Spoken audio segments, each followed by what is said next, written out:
Thank you, Abraham, Esther, Jerry. I appreciate you so much, and I'm very grateful for the entire universe and being a part of this creative experience, being on the leading edge, expanding my desires. I want to know specifically, it just came to mind right now, I was thinking about it earlier, when I expand personally, or any one of us, as a human, the you, does the source you that flows through me and to me from source, does that also expand with the human expansion at the same point? Yes, but we took your expansion when you launched it to your vortex. When you let it in, that's all for you. Excellent. You don't have to release resistance in order to have done what you intended in the expansion of the universe. And that expansion that you discovered will be there for you in any moment in time that you release resistance, which for a lot of people is when they croak. Mm-hmm. Yeah. The 5-step, I'm really grateful that we went over with the second gentleman that came up about the 5 steps, and the lady, the first woman who came up here, we were talking about, she was saying between 4 and 5. There are a lot of people here, it's their first workshop. I was wondering if you would be gracious enough to go over the 5 steps, and specifically, I'm interested in knowing how, I feel like I'm really, let me give an example.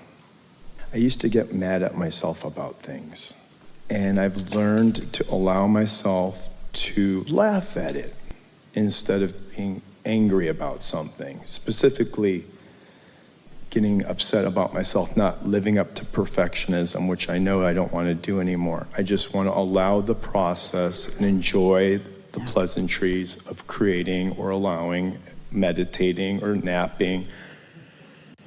And with the 5th step, falling back and recognizing the contrasts and enjoying the contrasts and seeing those, and then the momentum of them being answered. And then can we go over the 5 steps, just because there are so many people here I think would really benefit from understanding why it's important.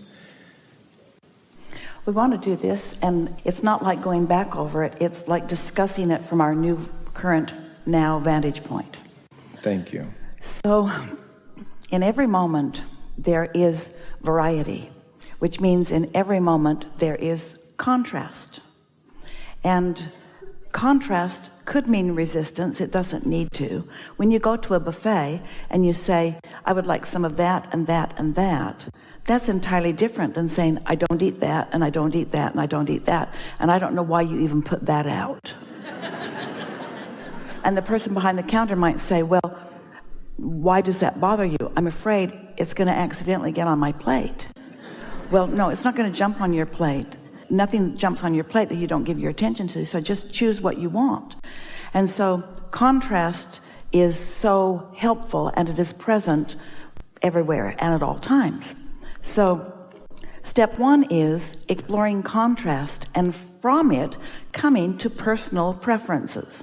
Now, sometimes that preference is as simple as, I prefer this, and it's often from past experience. It might just look good. It doesn't matter. I'm choosing this, but you get more and more sophisticated as you move through life experience of knowing what you do prefer.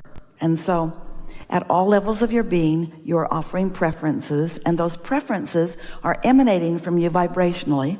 We call it like a rocket of desire, and are being received by your inner being. Your inner being is aware of your sifting process and is standing by ready to receive your conclusions about your sifting. So you're fulfilling your intention of being out on the leading edge, maybe exposing yourself to the potential of resistance. Your inner being exposes itself to no potential of resistance. Your inner being waits for you to choose and then lines up with what you've chosen.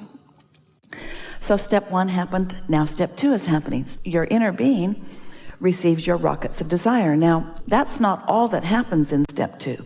In step 2, the other thing that happens is you've launched a rocket, your inner being is now focusing upon that rocket.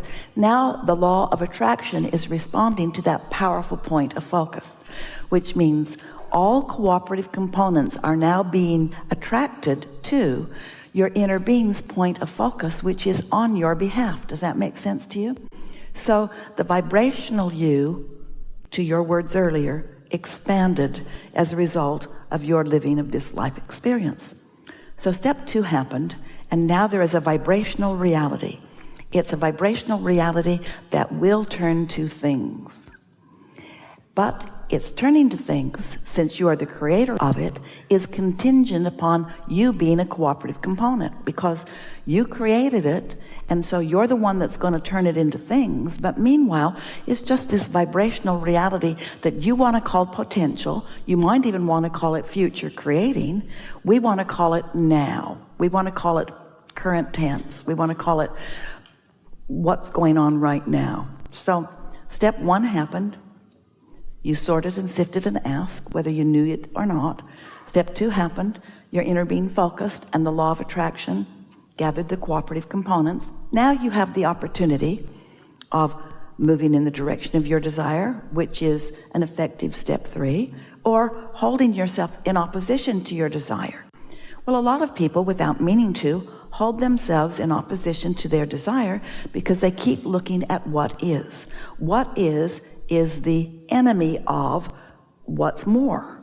Because if you are so focused upon your current state of financial affairs, even though you've put so much into your vortex that is ready to be delivered to your bank account, you don't let it in, because what is in terms of manifestation is active instead of what is in terms of vibrational reality. They're both is. They're both current tense. They both have a point of attraction. Your inner being's taking care of this one. You're taking care of this one. Clearest we've ever said it. Thank you very much. And when you become a vibrational match to this, feel your power. Imagine what it's like when you release your resistance and now you're in harmony with this. So that's step 3. Step 4 is being so aware of this process that once you discover step 3 and you like the sweet taste of alignment, that you begin to focus, because of the way you want to feel, on a steadier, more consistent, chronic basis, until you've mastered within yourself an awareness and a desire to feel that. And that's what we call step 4. Step 4 is just being really good at step 3. But it's being so good at it that it's just your second nature. It's your natural impulse.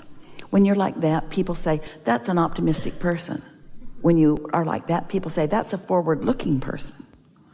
And so step 4 is just being really good at step 3. Then step 5 is you're hanging around in step 4 most of the time. But the contrast still surrounds you, because every time you know what you don't want and know what you do want and then line up with it, you accomplish something, it manifests, but you also get a whole new set of contrasting experiences which cause the process to start over again. So there's never a time when you're not aware and launching new rockets.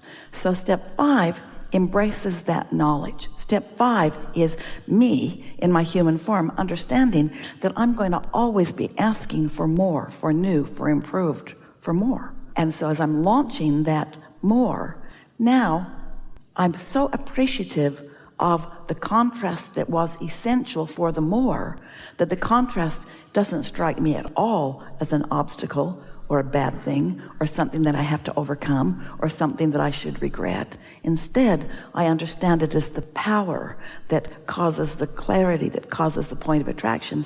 And so that's step 5. Step 5 is you're new in every moment, which means your contrast is different in this moment than it's ever been before, which means your contrast has the potential of promoting or creating something that is new unto the universe and new unto you. Oh, the potential of that newness, that's what step 5 is. Standing in readiness to realize the impulse that allows this vibration to evolve.